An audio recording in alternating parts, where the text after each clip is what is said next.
साहब, ये जो कंसेंसस की बात हो रही है, पहला तो ये आर्गूमेंट कि ये किसने कम किया।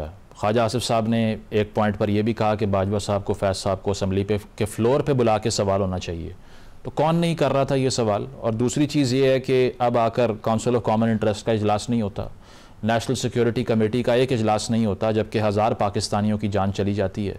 वो सीरियसनेस शो कर रही है हुकूमत इस मसले को ख़त्म करने। देखिए, मैं समझता हूँ हुकूमत का कुछ चीज़ों को जो है संजीदगी से टेकअप करना चाहिए। आपकी ये पीपल्स पार्टी के साथ आपके पानी के मसले हैं, अगर आप उसको फौरी तौर पे हल करें, क्यों आप ये इतनी डिबेट फैलने दे रहे हैं कि इख्तलाफात अब पब्लिक के सामने भी चले जाएँ। इसी तरीके से देखिए, लॉ एंड ऑर्डर आपका एक बड़ा मसला रहा है। मैं अक्सर आप भी इस बात से वाकिफ़ हैं कि हमारी इकानमी भी वार इकानमी है। हम 79 से लेके आज तक एक वार इकानमी में फंसे हुए हैं। बिल्कुल सही। लेकिन अफसोस ये होता है, मैं कोई सख्त लफ्ज़ इस्तेमाल नहीं करना चाहता, पागल कह लेता हूँ उन्हें, जुनूनी कह सकता हूँ, उन्होंने घटिया भी कह सकता हूँ। देखिए, इस पाकिस्तान में लोग रहते हैं, यहाँ से खाते हैं, यहाँ के मेंबर असम्बली बनते हैं, यहाँ की पार्लियामेंट की गाड़ियों पर अपने झंडे लगाते हैं, और सुबह शाम तकारीर क्या करते हैं, बाढ़ ख़त्म कर दो, अफगानियों को इधर आने जाने की इजाज़त होनी चाहिए, हम एक ही मुल्क हैं, अटक तक उनका है। यानी इससे ज़्यादा इस मुल्क के साथ बेवफाई क्या हो सकती है। सही। ऐसे लोगों को मुझे एक बात बताइए, कभी आपने अफगानिस्तान से ये आवाज़ें सुनी है कि जनाब वो काबुल तक पाकिस्तान का हिस्सा है? कभी आपने किसी और मुल्क से सुनी है? दुनिया के किसी मुल्क में इतने अपने मुल्क के कौमी इशूज़ के ऊपर बकवास करने वाले लोग आप कहीं नहीं मिलेंगे जितने आप पाकिस्तान में मिलेंगे। उसकी दो तीन वजूहत है। एक ये कि आप पॉपुलैरिटी गेन करते हैं, जो अभी राना साहब बात कर रहे थे, झूठ फैलाने का मुकाबला है ना। आप उसके AI वीडियो इस्तेमाल करें तो कौम ऐसे झूठ सुनती है, ऐसे बढ़ के सुनती है, पहली बात। दूसरा, आपका वेस्टर्न इंटरेस्ट है, आप पैसे लेते हैं। सही। आपको कहीं ना कहीं से पैसे मिलते हैं, वो कोई ना कोई दुनिया की ताकतें आपको पैसे देती हैं और आप अपने मुल्क के खिलाफ बकवास कर रहे होते हैं। तीसरा ये है कि आप कहीं आप यकसू भी नहीं है, यानी आपको अंदाजा ही नहीं है कि आपके बच्चे मारे जा रहे हैं, आपके शहरों में धमाके हो रहे हैं, आपकी जो है वो दहलीज पे जो है वो आपके आकर दहशतगर्दी नाच रही है और आपको एहसास ही कोई नहीं है। आप उस पर कुछ संजीदगी का मुजाहरा नहीं करना चाहते। यानी हालत ये है कि अगर आज भी जिन लोगों में ये, मैं कल ही देख रहा था, परसों खैबर पख्तूनख्वा के वज़ीर कह रहे थे कि वफाक जो है वो यहाँ से जो है वो उस तरीके से संजीदा नहीं ले रहा हमारे दहशतगर्दी के मसले को। बिल्कुल, किसने करना है? एक तरफ आप कहते हैं वफाक की वहाँ फोर्सेज वहाँ से निकल जाए, यही नारे लगवाते हैं ना आप।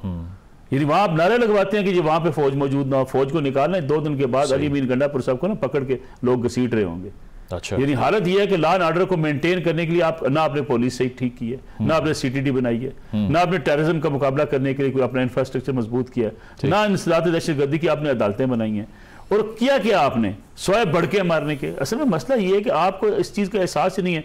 ये बंद बड़े बड़े स्क्वाड में चलते हैं, बड़े बड़े बुलेट प्रूफ गाड़ियाँ इनके पास हैं, इनको एहसास ही नहीं है कि बच्चा किसी का मर जाए उस पर क्या बीत रही होती है। टेररिज्म को जब तक आप ज़हनी तौर पर अपने दिमाग से ये तय नहीं करेंगे कि पूरी कौम का मसला है, ये पाकिस्तान का मसला है, ये आपके आने वाली नस्लों का मसला है, उस वक्त तक आप उसका मुकाबला नहीं कर सकते। लेकिन ये बातें करवा लें, आप देखें ना, नईम साहब की आपने बात की, जज्बात में क्या होंगे, क्या गए होंगे, गलती में क्या होंगे, लेकिन क्या हमारे पास लोग नहीं है? अफगानिस्तान चले जाना चाहिए।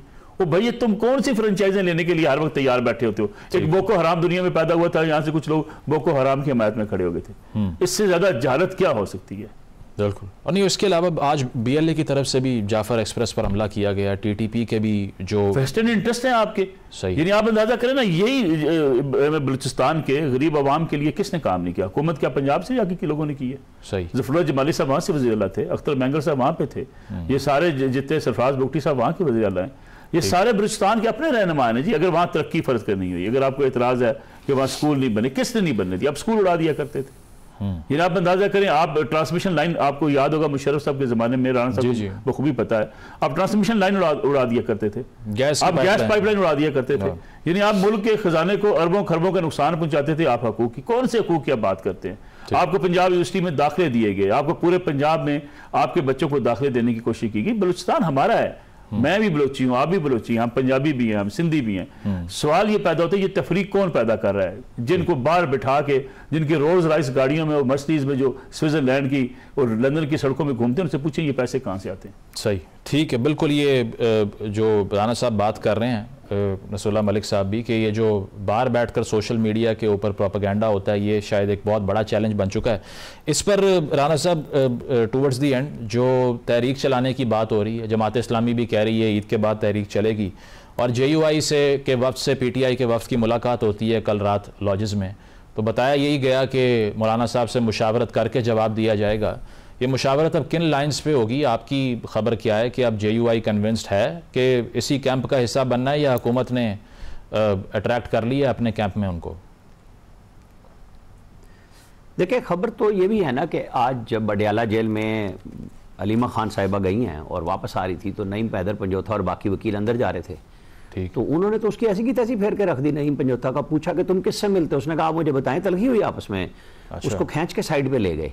मैं आज की बात बता रहा हूँ। देखें कि इस वक्त फ्रस्ट्रेशन है। वो कहते हैं मेरा भाई अंदर है और आप लोग क्या कर रहे हैं, यहाँ पे आके मुलाकातें करते हैं और रिटर्न सिर्फ 2 लोग करेंगे, सलमान सफदर और सलमान अकरम राजा, बाकी कोई नहीं कर सकता। मतलब यहाँ पे इस वक्त टेंशन अपने उरूज पे इमरान खान साहब के लिए। अच्छा, दूसरी तरफ उनको जब इनके लोग समझाते हैं कि आप इस सोशल मीडिया ब्रिगेड को रोकें, ये आपके लिए मुश्किलात पैदा कर रहे हैं, तो वो भी नहीं रोकते। वो चूंकि एक तरफ हाथ से इशारा करते हैं शुरू हो जाओ, दूसरी तरफ से कहते हैं तुम रुक जाओ। एक को कहते हैं डी चौक जाओ, एक को कहते हैं संजानी जाओ। ये खान साहब की दो अमली अब बुरी तरह एक्सपोज हो चुकी है। अब इसीलिए बिल्कुल सीधी सी बात है कि स्टेट के साथ आप लड़ रहे हैं, स्टेट ने आपकी मुलाकातें बहुत महदूद कर दी हैं। तो जो केसेस थे वो इल्तवा में आज भी चला गया एक केस, वो अब ईद के बाद ही शायद होगा या ईद से पहले लग जाए, 26 मार्च को तो हो जाए। तो कि आप बहुत ज्यादा ऐसा बयानियां बनवा रहे हैं जो लोगों को, आम आदमी को मुश्किल में लेके आ रहा है और आपको समझ नहीं आ रही। आपने कहा कि बाहर बैठ के मेरे जेल के बाहर मुजाहरा करो। आपकी पॉलिटिकल कमेटी में 1-2 लोगों के अलावा सबने कहा नहीं, ये तो हमारे लिए और मुश्किल हो जाएगी। उनको हकायक का अंदाजा नहीं है कि हमारे साथ क्या बनेगी। अच्छा, पॉलिटिकल पार्टियां हकायक देखते हुए सियासी हिकमत अमली बनाती है। मुजाहरा उनका राइट है, लेकिन निकलेंगे तो आएंगे ना। पंजाब से वो अभी आ जाएगा जी, फिस्तायत है, निकलने नहीं दे रहे। भाई तो फिस्तायत तो आपने की ना जब आप कौमी इदारों पर चढ़ दौड़े, आपने लोगों को इस्तेमाल किया और उसके बाद भूल गए उनको। तो ये फर्क है। तो सोशल मीडिया को अगर खान साहब कंट्रोल नहीं कर रहे तो स्टेट को तो कंट्रोल करना चाहिए। वो जो पीका शिका लगाया और इतनी बदनामी ली है, उसके ट्रिब्यूनल नहीं बनाए। क्या कर रहे हैं भाई? मैं तो उस ट्रिब्यूनल में सिवाय उन 2-3 चीजों के जो हर जगह पे कहता हूं कि साफी से आप सोर्स नहीं पूछेंगे, पार्लियामेंट की जो कवरेज है, चाहे वो अपोजिशन भेजे चाहे वो गवर्नमेंट भेजे कमेटियों में, आप हमें क्यों उसके ऊपर बैन लगाएंगे? जो हमारा जो मेन नेशनल मीडिया है, सोशल मीडिया पे आप जो मर्जी करेंगे, जो झूठ फैला रहा है उसको पकड़े। आप उनके लिए क्या करते हैं? ये स्टेट की जिम्मेदारी है, इदारों की जिम्मेदारी है। इदारों से मुराद सिर्फ फौज नहीं है, हमारी FIA है, हमारे पुलिस वाले हैं, जिनके ऊपर वैसे ही आ जाता है कि जी ये बिल्कुल बड़ा करते हैं। भाई जो पर्चे देने वाले हैं वो करें, जो झूठ फैला रहा है उसे पकड़े।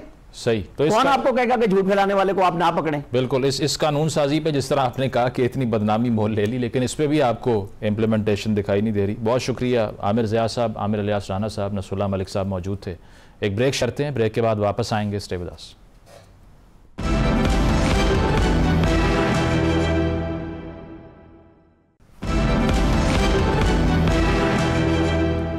नाज़रीन, प्रोग्राम आपने मुलाहिज़ा किया, फीडबैक ज़रूर दीजिएगा। इजाज़त दीजिए, अल्लाह हाफ़िज़।